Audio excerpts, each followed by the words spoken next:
రాహుల్ గాంధీ ఎందుకు ఇంత అబద్ధాలు ఆడుతున్నాడు అంటే, ఈ దేశంలో అవిద్యావంతులు లేదా చదువుకున్నటువంటి మూర్ఖులు వాళ్ళకి బీజేపీ మీద ద్వేషమో, మోడీ మీద ద్వేషమో, హిందుత్వం మీద ద్వేషమో, లేదా ఈ దేశపు ఆలోచన తీరు మీద ద్వేషంతో ఉండేటటువంటి వాళ్ళు మానసికంగా సంతృప్తి పడే అబద్ధాలని అసూగా చెప్తాడు. వాళ్ళు కూడా అది అబద్ధమని తెలిసినా కూడా దాన్ని నిజమని ప్రపంచాన్ని నమ్మించేటటువంటి ప్రయత్నం చేస్తుంటారు. అందులో భాగమే సర్ అనేటటువంటి కార్యక్రమం మీద చేస్తున్న విష ప్రచారం.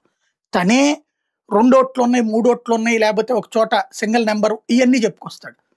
ఒకే ఇంటి నెంబర్ మీదన ఎందుకు ఎక్కువ ఉంటాయంటే, ఒకటి అపార్ట్మెంట్లు అయ్యి ఉంటుంది, లేదంటే గనక ఆ చుట్టుపక్కల పాకలో లేదంటే ఫ్లాట్లో ఉంటే గనక డోర్ నెంబర్ లేనటువంటి పేదలు ఉండేటటువంటి సందర్భంలో ఉంటుంది. ఇది నేను అనేక సార్లు ప్రస్తావించి, అది రాహుల్ గాంధీకి తెలుసు, ప్రతి కాంగ్రెస్ నాయకుడికి తెలుసు. అయినా సరే పదే పదే అదే అబద్ధాన్ని జనాల్ని నమ్మిస్తుంటాడు. అట్లాగా ఒక వ్యక్తి 5 సంవత్సరాలలో ఒక పేద మధ్యతరగతి కుటుంబం 2-3 చోట్లకి ఇల్లు బదిలీ అవుతూ ఉంటారు, లేదా ఊర్లే బదిలీ అవుతుంటారు. అప్పుడు ఓట్లు పలు చోట్ల ఉంటాయి.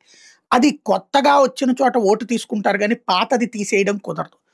వీళ్ళు అంత ఎఫర్ట్ పెట్టరు, ఎన్నికల సంఘం అది పట్టించుకోదు. కొత్తది ఇస్తుంది కానీ పాతది పోదు.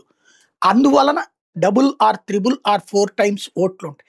అయ్యే ఇప్పుడు తీసేస్తున్నది. చనిపోయిన వాళ్ళు వాళ్ళ శవం వచ్చినో వాళ్ళ ఆత్మ వచ్చినో ఆ ఓట్లు తీసేయమని అడగలేదు. ఆ కుటుంబ సభ్యులు మా వాళ్ళ ఓటు తీసేయమని చెప్పరు.